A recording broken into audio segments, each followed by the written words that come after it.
Hello and welcome to Rains Broadcasting. My name is Brian Wilford. With me today are Elizabeth May, leader of the Green Party of Canada, and Glenn Sollitt, Green Party's candidate in the federal riding of Courtenay-Alberni. Welcome. Thank you.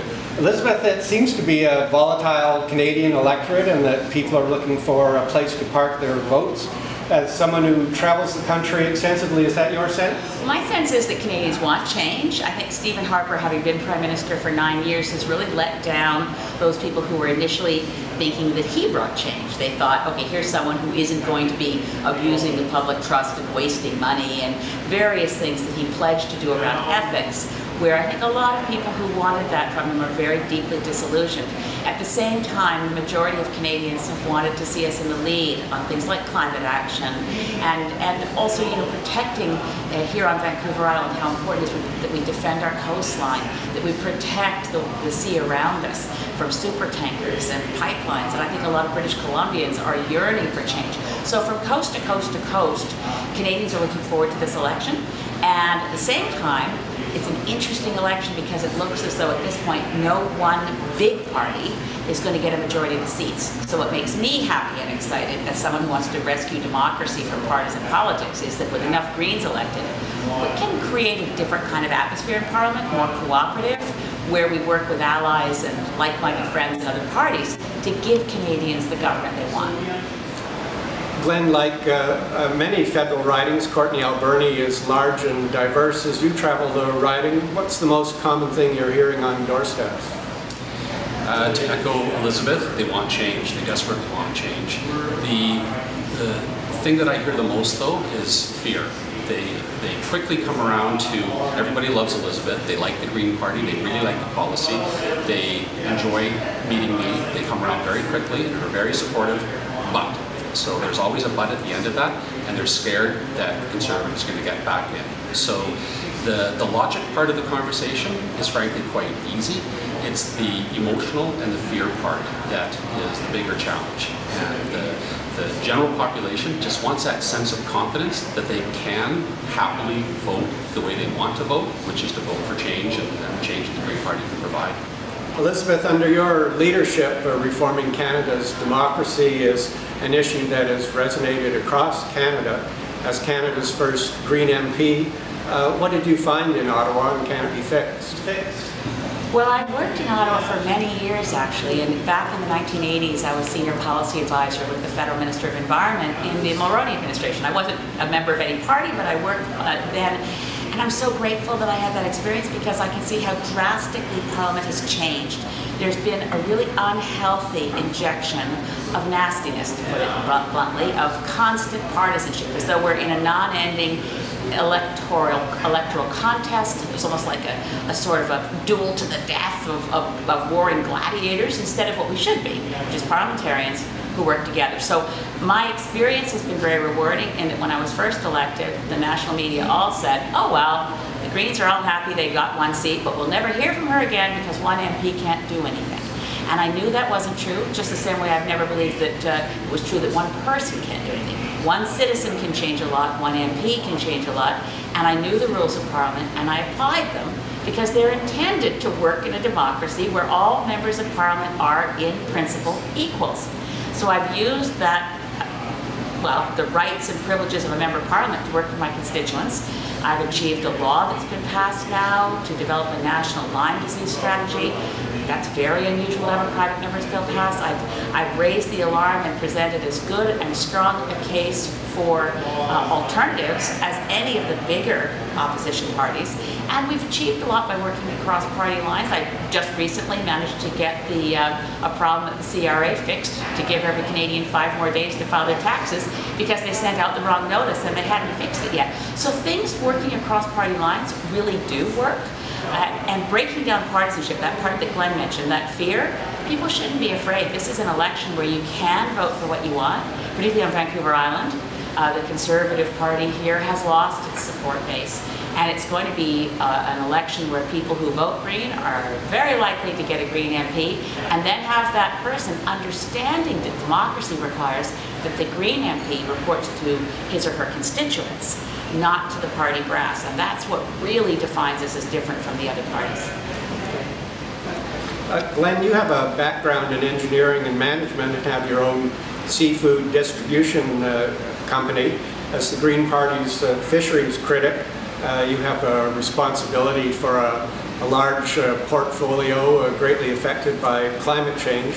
As the Greens gain influence in Ottawa, how do you see this portfolio evolving going forward?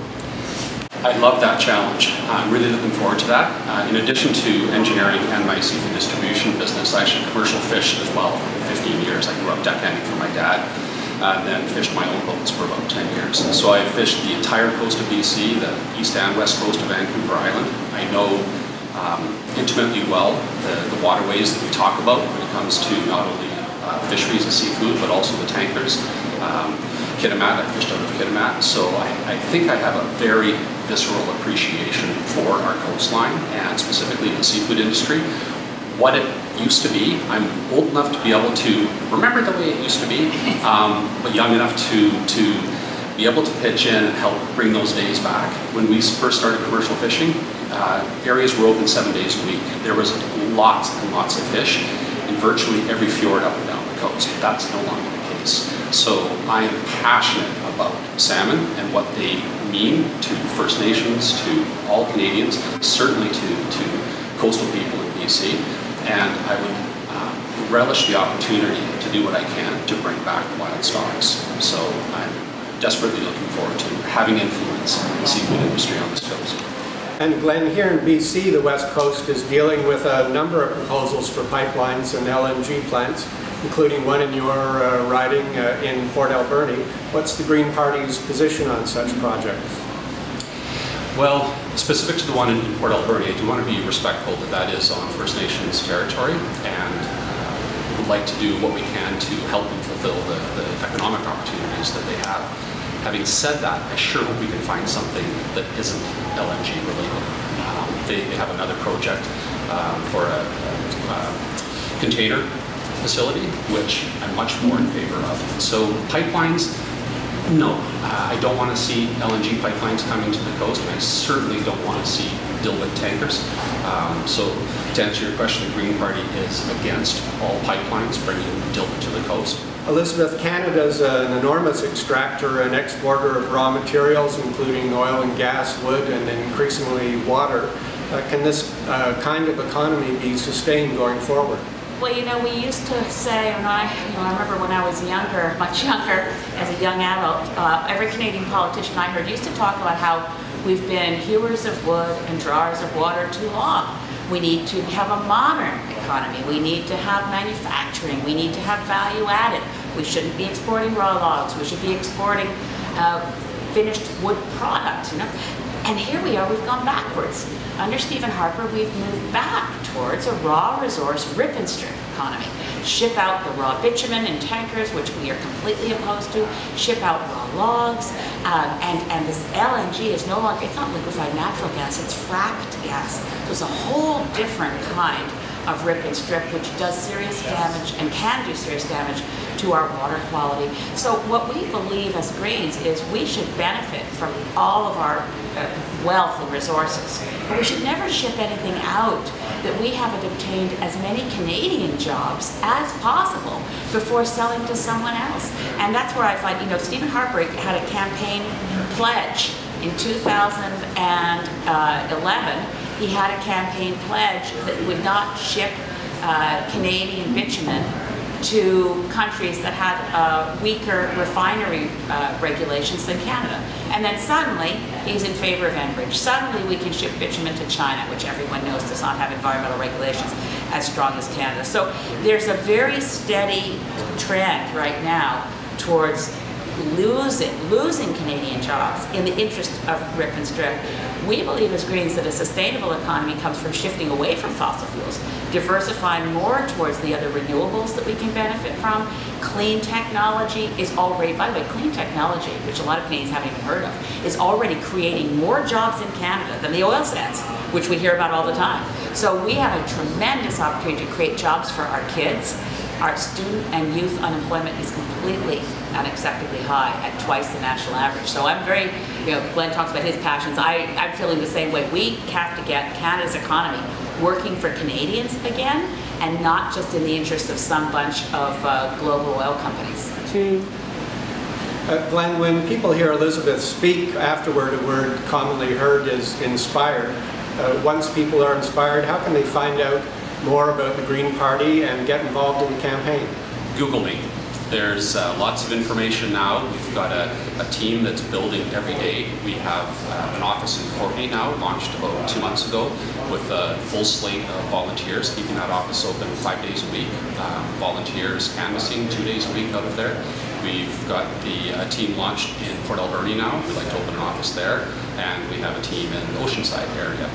I've signed up volunteers today in Tofino. So the team is building rapidly, and we are easy to find, and we are willfully accepting more volunteers. I have an appreciation now for the amount of volunteers it takes. It's an enormous amount of work. You mentioned earlier the size of this riding. It's an immense riding with distinctly different communities. So we basically need teams of volunteers in each one of those, and it's apparent to me the magnitude of that request. And so everywhere we go, every event, I ask for volunteers. That's what will make the difference. And I can say also that if you don't remember anything else that Glenn said, you can go to greenparty.ca, our national website. And because we're so convinced that Glenn Sollitt will be a wonderful MP, his campaign is one of those profiled right on the home page. So if you go to greenparty.ca and look for candidates, you can click right on to Glenn and read his bio and what he's committed to doing, and find immediately how to get in touch. Elizabeth, you hear a lot about strategic voting and vote splitting, but you get a sense that Canadians feel frustrated by that and really want to be inspired and vote for something. Is this the positive message at the heart of the Green Party? Yeah, and I want to say this in a really nonpartisan sense, which may surprise people. The key to rescuing Canada from what Harper's been doing to us, the key to rescuing us from the kind of top-down, PMO-driven parliament, which is not our system of government, is voter turnout. And so from the bottom of my heart, I'm asking every Canadian, find someone that you know who didn't vote last time. You don't even have to ask them how they plan to vote. It's going to be harder for people to vote in this next election because Stephen Harper's so-called Fair Elections Act, which of course we all call the Unfair Elections Act, will make it harder to vote if you're a young person, harder to vote if you're First Nations, harder to vote if you happen to be homeless, but also if you're older and you just recently gave up your driver's license. So find someone who didn't vote last time and do the buddy system. Bring them with you to an advance poll, because at the advance poll, at least if there's something wrong with the paperwork, wrong under these new rules, you've got time to fix it, go back and vote. And we have good stats on this. Every time Greens have been elected federally, in BC, in New Brunswick, Prince Edward Island, every elected Green has had the highest voter turnout of that jurisdiction. So high voter turnout is the strategic choice. Voting for what you want is strategic, and we need to get people over fear-based voting and vote for what they believe in, and vote for what they want, and vote the way they know their children want them to vote. Thank you, Elizabeth and Glenn. We've been speaking with Elizabeth May, leader of the Green Party of Canada, and Glenn Sollitt, the Green Party candidate in the federal riding of Courtenay, Alberni. I'm Brian Wilford for Rains Broadcasting.